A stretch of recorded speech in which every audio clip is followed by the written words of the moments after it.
Hi everyone, welcome back to Chinnu's taste buds. ഇന്ന് ഞാനൊരു chicken കറിയുടെ റെസിപ്പി ആയിട്ടാണ് വന്നിരിക്കുന്നത്. അപ്പോൾ ഇത് വളരെ എളുപ്പത്തിൽ തന്നെ നമുക്ക് തയ്യാറാക്കിയെടുക്കാവുന്നൊരു ചിക്കൻ കറിയുടെ റെസിപ്പിയാണ്. ഒരുപാട് മസാലയൊന്നും വഴറ്റി സമയം കളയാതെ തന്നെ വളരെ പെട്ടെന്ന് തയ്യാറാക്കാവുന്ന ഒരു ചിക്കൻ കറിയാണ്. പിന്നെ ഇതിൽ ഞാനൊരു സീക്രട്ട് ഇൻഗ്രീഡിയൻറ്റും കൂടെ ചേർക്കുന്നുണ്ട്. അപ്പോൾ എങ്ങനെയാണ് നമുക്ക് ഈ റെസിപ്പി തയ്യാറാക്കുന്നത് നോക്കാം. അപ്പോൾ അതിനുവേണ്ടി ആദ്യമേ നമുക്കൊരു പാൻ ഒന്ന് അടുപ്പിൽ വെച്ച് ചൂടായതിന് ശേഷം അതിലേക്ക് 3 ടേബിൾ സ്പൂൺ വെളിച്ചെണ്ണ ഒഴിച്ചു കൊടുക്കാം. ഇനി അതിലേക്ക് 4 സവാള ചെറുതായി അരിഞ്ഞത് ചേർത്ത് ഒന്ന് വഴറ്റിയെടുക്കണം. ഇത് ഞാൻ നേരത്തെ പറഞ്ഞ പോലെ ഒരുപാട് സമയം നമുക്ക് ഈ മസാലയൊന്നും വഴറ്റി സമയം കളയേണ്ട ആവശ്യമില്ല. സവാള ചെറുതായിട്ടൊന്ന് വഴറ്റിയെടുത്താൽ മതി. ഇതിപ്പോൾ ഞാൻ 4 വലിയ സവാളയാണ് എടുത്തിട്ടുള്ളത്. ഇനി അതിലേക്കൊരു 10 പച്ചമുളകും കൂടി ഇട്ട് കൊടുക്കാം. പച്ചമുളകൊക്കെ ഞാൻ വെറുതെ 2 പീസായിട്ട് ഒടിച്ചിടുകയാണ് ചെയ്തിട്ടുള്ളത്. പിന്നെ ഒരുവിധം വലിയ പീസ് ഇഞ്ചി, അതും ഒരു 4 പീസായിട്ട് കട്ട് ചെയ്തിട്ടതിന് ശേഷം അത് ഇട്ട് കൊടുക്കുക. പിന്നെ ഒരു 10 അല്ലി വെളുത്തുള്ളിയും കൂടെ ചേർക്കുന്നുണ്ട്. 10-12 അല്ലി വെളുത്തുള്ളിയും കൂടെ ചേർത്ത് ഇത് നമുക്ക് ഈ എണ്ണയിലൊന്ന് വഴറ്റിയെടുക്കാം. ഈ ഒരു പാകത്തിനാവുമ്പോൾ തന്നെ നമുക്കിതിലേക്ക് ഒരു തക്കാളി അരിഞ്ഞതും കൂടി ചേർത്ത് കൊടുക്കാം. ഈ ഒരു പാകത്തിന് തന്നെ നമുക്ക് മസാലപ്പൊടികൾ ചേർത്ത് കൊടുക്കാം. ഞാനിവിടെ 2 ടീസ്പൂൺ ഗരം മസാല പൗഡറാണ് ചേർത്തിട്ടുള്ളത്. പിന്നെ 1 ടീസ്പൂൺ കുരുമുളക് പൊടി, 1 ടീസ്പൂൺ മഞ്ഞൾപ്പൊടി, 2 ടീസ്പൂൺ മുളക് പൊടി, പിന്നെ ഇതിലേക്ക് 2 ടീസ്പൂൺ മല്ലിപ്പൊടിയും കൂടെ ചേർത്ത് കൊടുക്കാം. അപ്പോൾ എല്ലാം ഞാൻ ടീസ്പൂൺ അളവിലാണ് എടുത്തിട്ടുള്ളത്, ടേബിൾ സ്പൂൺ അല്ല, ചെറിയ സ്പൂൺ അളവിലാണ് എടുത്തിട്ടുള്ളത്. ഇനി ഇതൊന്ന് വഴറ്റിയെടുക്കാം. അപ്പോൾ ഞാൻ നേരത്തെ പറഞ്ഞ പോലെ സാധാരണ നമ്മൾ ചിക്കൻ കറിയൊക്കെ വെക്കുമ്പോൾ മസാല നന്നായിട്ട് സവാള വഴറ്റിയെടുക്കാറുണ്ട്. ഇപ്പോൾ അതിൻ്റെ ഒന്നും ആവശ്യമില്ല. ഈ ഒരു പാകത്തിന് നമുക്കിനി ഫ്ലെയിം ഓഫ് ചെയ്യാം. എല്ലാം ഒന്ന് മിക്സായി കിട്ടിയാൽ മതി.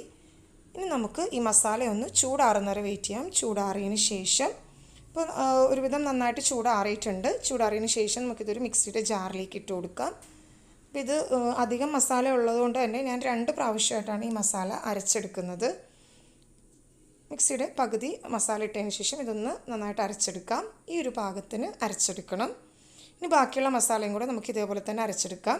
അപ്പോൾ ആ സമയത്തിൽ ഒരു കുക്കർ ഒന്ന് അടുപ്പിൽ വെച്ച് നന്നായിട്ട് ചൂടായതിന് ശേഷം അതിലേക്ക് 3 ടേബിൾ സ്പൂൺ വെളിച്ചെണ്ണ ഒഴിച്ചു കൊടുക്കാം. ഞാനിവിടെ കുക്കറിലാണ് വെക്കുന്നത്. ഇതാണ് ഞാൻ പറഞ്ഞ സീക്രട്ട് ഇൻഗ്രീഡിയൻറ്റ്. ഈ ഇല നമ്മൾ ചിക്കൻ കറിയിൽ ഇടുകയാണെങ്കിൽ, ചിക്കനിലോ ബീഫിലോ ഇടുകയാണെങ്കിൽ ഒരു പ്രത്യേക ടേസ്റ്റ് ആയിരിക്കുള്ളൂ നമ്മുടെ കറിക്ക്. നമ്മൾ വേപ്പിലയോ മല്ലിയിലയോ പുതിനയോ ഒന്നും ഇടാതെ തന്നെ നല്ലൊരു ഫ്ലേവർ ആയിരിക്കുള്ളൂ നമ്മുടെ കറിക്ക് കിട്ടുന്നത്. ഈ ഇലയുടെ പേര് എനിക്ക് ശരിക്കും അറിയില്ല. ഞങ്ങളിവിടെ ഇതിന് ബിരിയാണി ഇല എന്നാണ് പറയാറുള്ളത്. ഇനി ഇതിന് മുകളിലേക്ക് നമുക്ക് അരച്ചു വെച്ച മസാലക്കൂട്ട് ചേർത്ത് കൊടുക്കാം. ഈ ഇലയുടെ പേരും അതേപോലെ തന്നെ ഇതിൻ്റെ മറ്റുള്ള ഗുണങ്ങൾ എന്തെങ്കിലും ഉണ്ടെങ്കിൽ അതറിയാവുന്നവർ താഴെ കമൻറ്റ് ബോക്സിൽ ഒന്ന് ഷെയർ ചെയ്യണം. കാര്യം എനിക്കിതിൻ്റെ കറക്റ്റ് പേരെന്താണെന്ന് അറിയില്ല.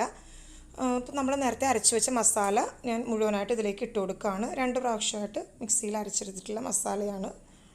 അത് മുഴുവനായിട്ട് നമുക്കിതിലേക്ക് ചേർത്ത് കൊടുക്കാം. എന്നിട്ട് ഇതൊന്ന് വഴറ്റിയെടുക്കാം. ഇനി അതിന് മുകളിലേക്ക് 2 ടീസ്പൂൺ ഉപ്പ് ചേർത്ത് കൊടുക്കാം. ഉപ്പ് നമ്മൾ ആദ്യം ചേർത്തിട്ടില്ലായിരുന്നു. ഇപ്പോൾ 2 സ്പൂൺ ഉപ്പും കൂടെ ചേർത്തിട്ട് ഒന്ന് വഴറ്റിയെടുക്കണം. അപ്പോൾ ഇതിൻ്റെ ആ മസാലയുടെ പച്ചമണം ഒന്ന് മാറുന്നത് വരെ നമുക്കൊന്ന് വഴറ്റിയെടുത്താൽ മതി. അതുപോലെ തന്നെ ഈ ഇല ബിരിയാണിയിലും നെയ്ച്ചോറിലൊക്കെ ഇടുകയാണെങ്കിൽ നല്ലൊരു ഫ്ലേവർ ആയിരിക്കുള്ളൂ. ഇതിൻ്റെ കറക്റ്റ് പേരെന്താണെന്ന് കറക്റ്റ് ഇതുവരെ എനിക്ക് അറിയില്ല. ഇനി മസാല നന്നായിട്ടൊന്ന് തിളച്ച് വരുന്നുണ്ട്. നമുക്ക് നോക്കുമ്പോൾ അറിയാം നന്നായിട്ട് തിളച്ച് ആ വെള്ളമൊക്കെ ഒന്ന് വറ്റി വരുന്നുണ്ട് മസാലയിൽ നിന്ന്. ഈ ഒരു പാകത്തിന് വഴറ്റിയെടുക്കുക. ഇനി ഇതിലേക്ക് നമുക്ക് ചിക്കൻ പീസസ് ചേർത്ത് കൊടുക്കാം. ഞാനിവിടെ 1 കിലോ ചിക്കൻ കഴുകി വൃത്തിയാക്കി വെച്ചിട്ടുള്ളതാണ്. ചിക്കൻ പീസസിലേക്ക് ചേർത്ത് കൊടുക്കാം.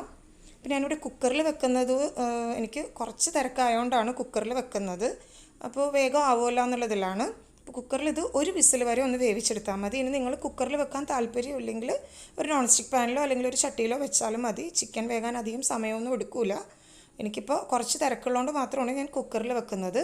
ഇനി ഇത് മൂടി വെച്ച് 1 വിസിൽ വരെ ഒന്ന് വേവിച്ചെടുക്കാം. 1 വിസിലാകുമ്പോൾ തന്നെ ഫ്ലെയിം ഓഫ് ചെയ്യാൻ ശ്രദ്ധിക്കുക. ഇതിപ്പോൾ 1 വിസിൽ വരെ വേവിച്ചെടുത്തിട്ടുള്ള ചിക്കൻ കറിയാണ്. ഇപ്പോൾ നമ്മുടെ ചിക്കൻ കറി റെഡി ആയിട്ടുണ്ട്. പക്ഷെ കുറച്ചുകൂടെ കുക്കറിൽ വെച്ചുകൊണ്ട് തന്നെ കുറച്ചുകൂടെ ഒന്ന് ചാറ് പോലെ ആയിട്ടുണ്ട് നമ്മുടെ ചിക്കൻ കറി. അപ്പോൾ ഇതൊന്ന് നമുക്ക് വറ്റിച്ചെടുക്കണം. പിന്നെ ഹൈ ഫ്ലെയിമിൽ വെച്ച് ഈ ചാറൊന്ന് കിട്ടുന്നത് വരെ ഹൈ ഫ്ലെയിമിൽ ഒന്ന് വേവിച്ചെടുക്കാം. അപ്പോൾ നമ്മുടെ ചിക്കൻ കറി നന്നായിട്ട് കുറുകി വന്നിട്ടുണ്ട്. ഈ ഒരു പാകത്തിന് ഫ്ലെയിം ഓഫ് ചെയ്യാം. ചൂടോടുകൂടി തന്നെ സെർവ് ചെയ്യാം. അപ്പോൾ ഇലയുടെ പേരറിയാവുന്നവർ കറക്റ്റായിട്ടൊന്ന് കമൻറ്റ് ബോക്സിൽ ഷെയർ ചെയ്യുക.